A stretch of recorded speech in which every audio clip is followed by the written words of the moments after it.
Hello and welcome to Variation 39, Subvariations 6 through 11. This is the second video on the subvariations of Variation 39, and you will probably find that working through all the subvariations will help you a lot with the original Variation 39.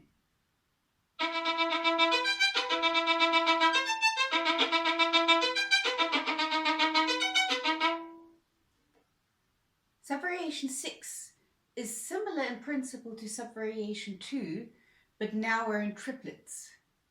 Again, we're combining sautillet with Ricochet, and the sautillet, of course, is done just with the hand, wrist and fingers, and the Ricochet, going over the strings, we're using our whole arm. So again, we're combining two very different movements here, so it's a good idea to separate them at first. So just repeat the sautillet. Remember, it's in triplets. So think in triplets. Just hand, wrist and fingers moving. And then just practice the ricochet, starting slowly.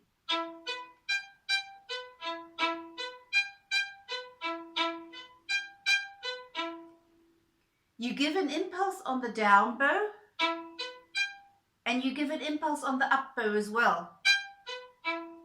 And on the up bow, the impulse has to be stronger because we're working against gravity. On the down bow, the impulse is very small because we're working with gravity. Gravity is on our side. On the up bow, we have to give a bit more energy into the impulse.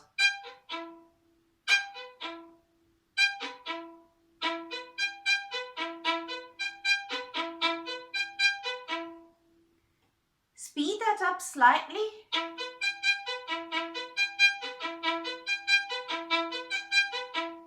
The impulse is not very strong, but you do have to feel it and also know about it. It's also important because it helps you know exactly where you are. And then speed it up a little further.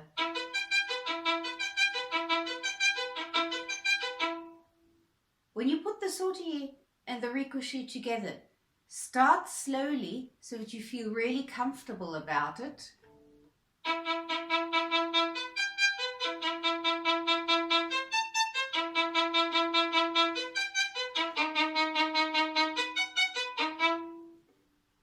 Very important is to remember for the sautillet, or when you're doing it at this speed, it's more spiccato than sautillet, you have to have very relaxed hand, wrist and fingers. It's just hand, wrist and fingers doing the movement. And for the ricochet, where you use your whole arm, because you're going across the strings with your whole arm, make sure you keep your hand relaxed, because otherwise you'll be stiff, you will tense up, and then your ricochet will not be even. It won't be even and it won't sound good. So you have to remain very relaxed even if you're doing the movement with your whole arm, and then switching back to the sautillet, or with this tempo spiccato.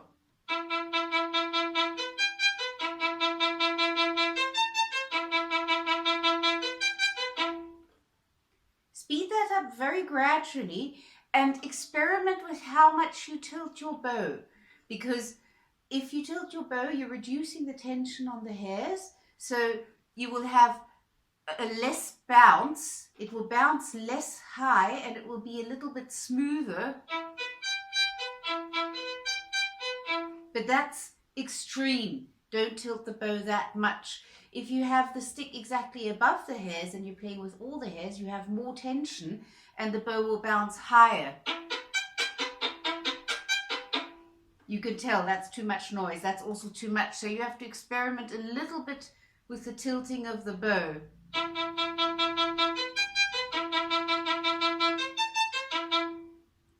You also have to find the exact place where this works best. The faster you play, the more you will have to move away from the frog.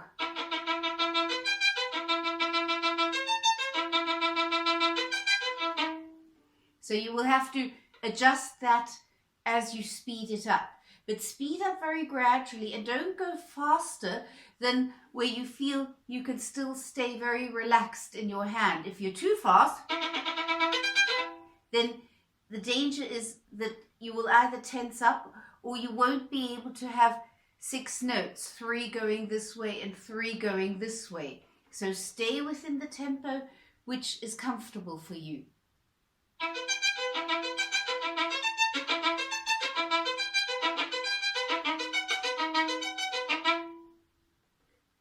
SubVariation 7, we only have the ricochet. You can already do this from SubVariation 6. Now it's a matter of keeping going for a longer time. This ricochet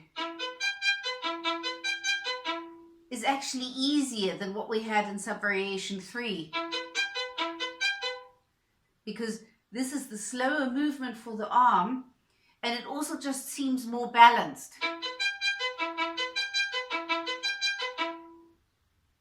You'll have to again experiment with how much you tilt your bow and also experiment with the exact place of where you play it, because if you're too close to the frog, the bow is just too heavy, and if you're too far away, you can't control the bow anymore. So it will be somewhere around the middle, but the exact place will be different with every bow. Also, that will change a little bit if you speed it up. Start slowly so that you're very comfortable, just getting used to this movement going down, up with your arm, and make sure that your hand, wrist and fingers are completely relaxed.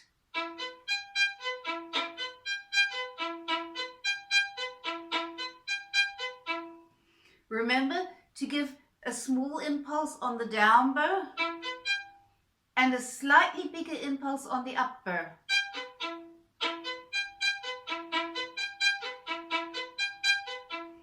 Think about it as a small accent on the first note of the up bows.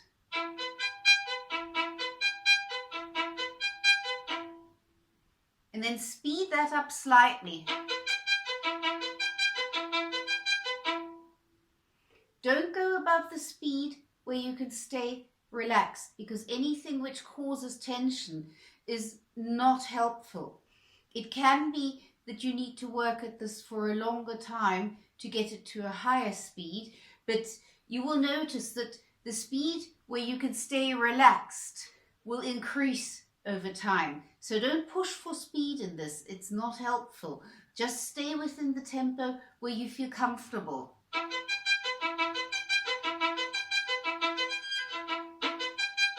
Sometimes they don't come off very well. Usually the reason is because one doesn't have enough of an impulse on the up bow. You see, I didn't give the impulse and then the bow didn't bounce properly.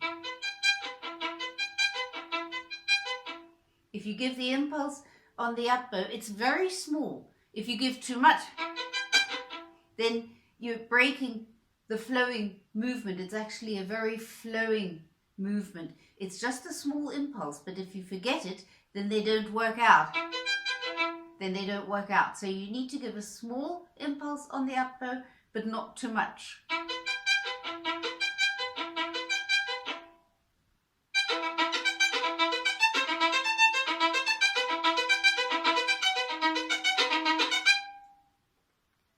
SubVariation 8 is the same as SubVariation 7, just now we're starting on the up bows. Your bow can already do this, because for the bow, it makes no difference whether you start on the down bows or whether you start on the up bows. It's exactly the same movement. There's no difference. For our brain, it makes a little bit of a difference because we think it's something different, but it's not. The biggest difference is for the left hand, because if the left hand is used to building these chords up from the lower strings to the higher strings,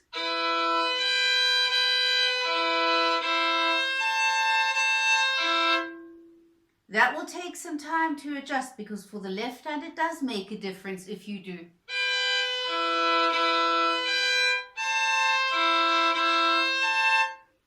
So you might want to work through the variation in double stops one more time, starting with the up bows.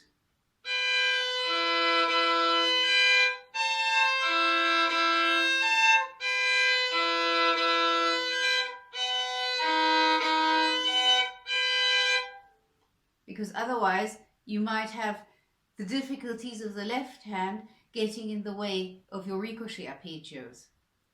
Build it up in the same way as you built up SubVariation 7, starting slowly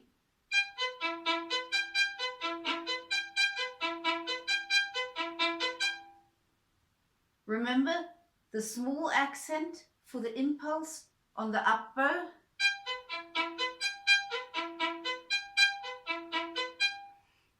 I give the accent with a little bit of bow speed and a little bit of weight. Very, very little, because too much won't help. That won't help. Just a very small accent. And you'll have to remember in this one also to give a little impulse on the down bow as well. Much less, because we're working with gravity.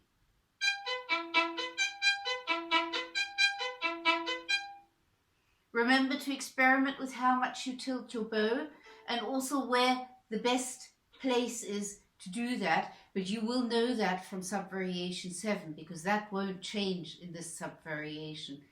Build up the speed very gradually, and don't go above the speed where you can stay completely relaxed. Upper arm and shoulders have to stay very relaxed, and particularly your hand and fingers, because you think that they can get away with tensing up, and in a way they can. It just doesn't sound very good, but you also won't be able to get through the whole variation that way. So make sure you're very relaxed in your bow hand. You're doing a rather large movement with the arm, and the bow just bounces underneath that movement. And staying relaxed is probably the most important thing you need to know about this.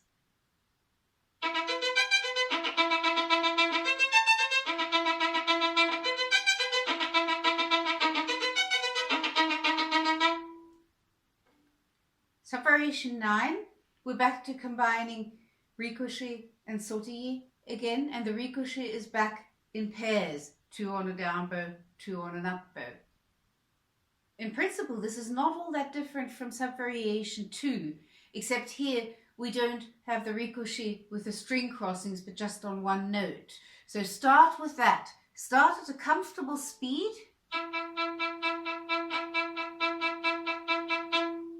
And speed that up slightly.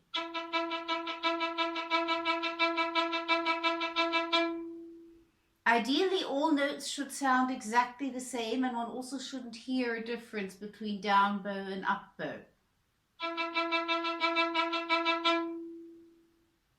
Once you can do that, go back to a slower speed and combine the two.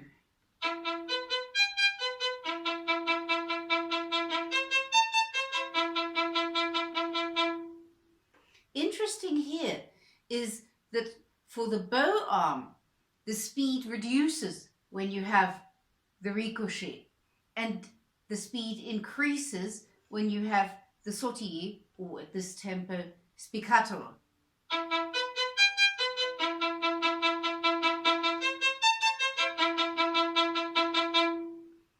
Remember, spiccato and sautillet is done with hand, wrist and fingers, and the ricochet is done with your arm.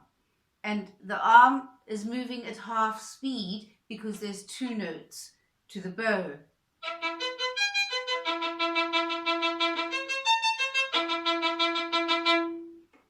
So this switching of the speed of the arm moving, the arm is moving half speed compared to wrist, hand and fingers for the spiccato or sautillet. Sautillet is if it's faster.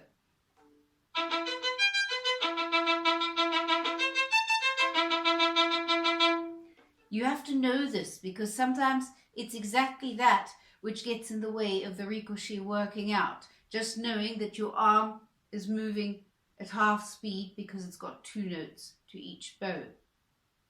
Again, you have to experiment with all the proportions, the tilting of the bow, because if you don't tilt the bow, then there's just too much tension, it bounces too high, you get too much noise, it doesn't sound good. If you tilt it too much, the bow won't bounce enough, so that you'll have to experiment. And you also have to experiment with the exact place of bow, and that will change as you speed it up. If you're doing it slower,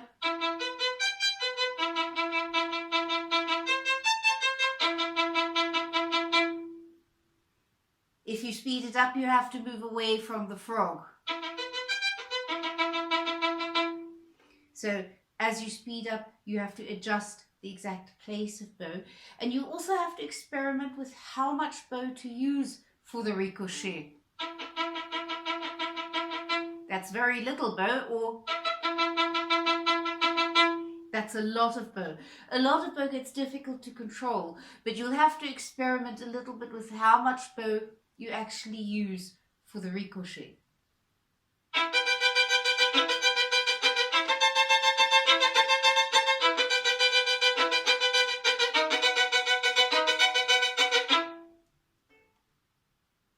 SubVariation 10 is the same principle as SubVariation 9. We're combining sautillet with ricochet, but we have different notes to play. Start slowly. In that case, of course, the sautillet becomes spiccato. And feel the difference between the sautillet, or when you're doing it slowly, spiccato, is done with the fingers, and the ricochet is done with the whole arm. So you're switching between these two very different bowings again.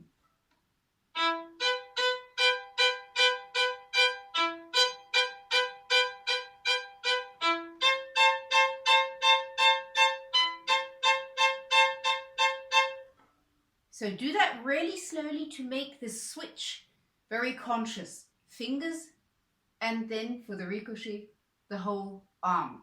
Speed that up slightly.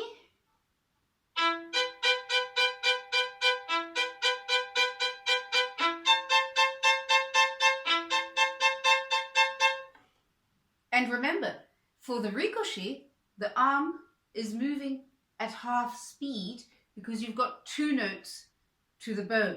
That's just something one needs to be aware of, because in the spiccato or later sautillet, you're doing each note with a separate bow, and on the ricochet, you have 2 notes to each bow. So the arm is moving slower.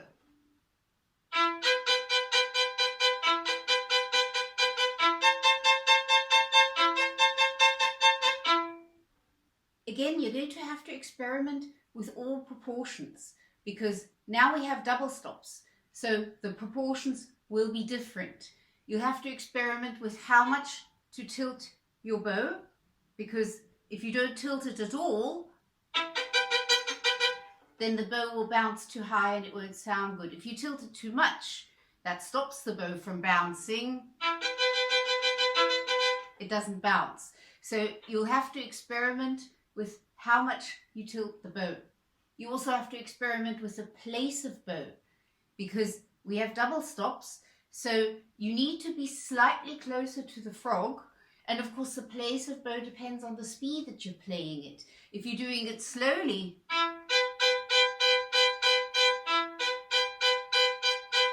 you're much closer to the frog than if you're doing it fast. You have to move away from the frog as you speed up. Then you have to experiment with how much bow to use, because if you use too little bow, it doesn't sound. If you use too much bow, it doesn't work either. Doesn't work. So you'll have to experiment with that. And all these proportions are different. You also have to know that because it's double stops, your proportions have to be a bit more generous. You need a little bit more bow. You need to bounce a little bit higher, a little bit, You can't bounce too high because again that won't work. And you also need to use a bit more generous string crossings.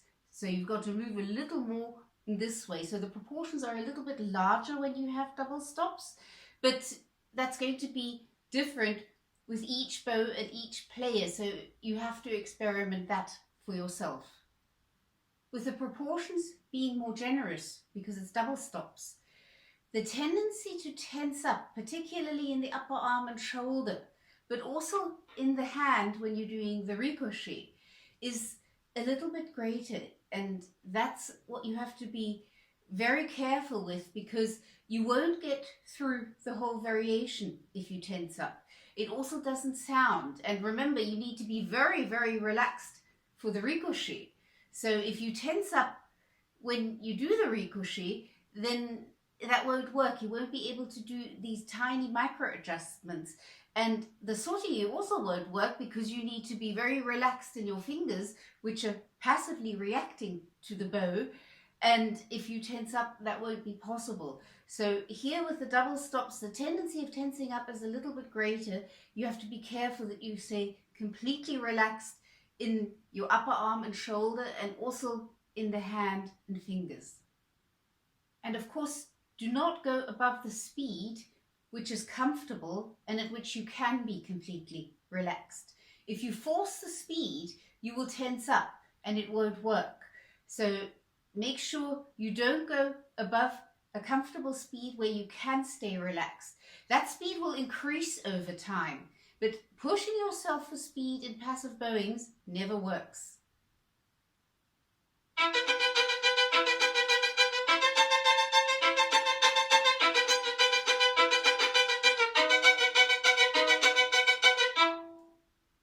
In SubVariation 11, we only have the ricochet. I actually find that less problematic than combining ricochet with sautillet, because I find combining two such very different bowings, ricochet and sautillet, a little bit challenging because you have to switch between the two. Here we only have the ricochet, and remember, you can do this from SubVariation 10. It's now just a matter of keeping going through the whole variation. And there again, it's very important that you stay relaxed. Do not tense up in your shoulder or upper arm or in your hand. And start at a very comfortable speed where you really can be relaxed. And when you speed up, don't go out of your comfort zone. You have to stay within a speed which is comfortable and where you can be relaxed. That speed will increase, like I said, over time. But don't push yourself for speed. Start slowly.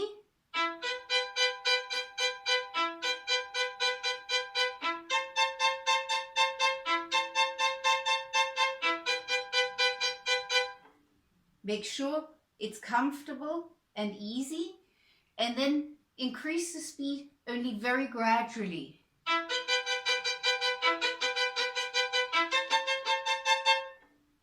So make sure you don't push yourself for speed.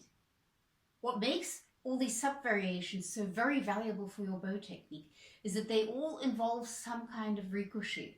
So it's all our most passive bowing, which means we're working with the energy of the bow more than with the bow itself, because remember, in ricochet, the bow does the bouncing. We just direct it, but the actual bouncing is done by the bow. And because we're working with the energy of the bow, we get to know the energy of the bow. And that helps us with all our bowings, with the semi-passive bowings like spiccato, but also with the bowings on the string like martelé or even legato bowings.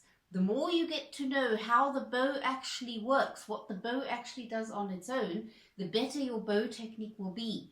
And that's why these sub-variations are so very valuable. You will get these benefits even if you play the ricochet quite a bit slower than you would like.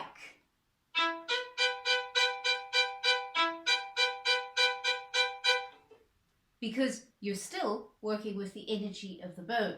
And if you feel into your hand and your bow, and also remember to feel the resistance of the string as the bow bounces. You can feel the resistance of the string in your fingers of your bow hand. And even if you're doing it at a comparatively slow speed, you will get these benefits. Again, remember to experiment with the proportions. You'll know the proportions a little bit from the previous sub-variation, but again, one always has to experiment with ricochet, with the tilting of the bow, how much to tilt the bow, place of bow, which you will have to adjust when you speed up, and how high to bounce and how much bow to use. And make sure you stay completely relaxed in your shoulder and upper arm, and of course also your hand. I hope you find this useful. Let me know in the comments if you have any questions, and happy practicing.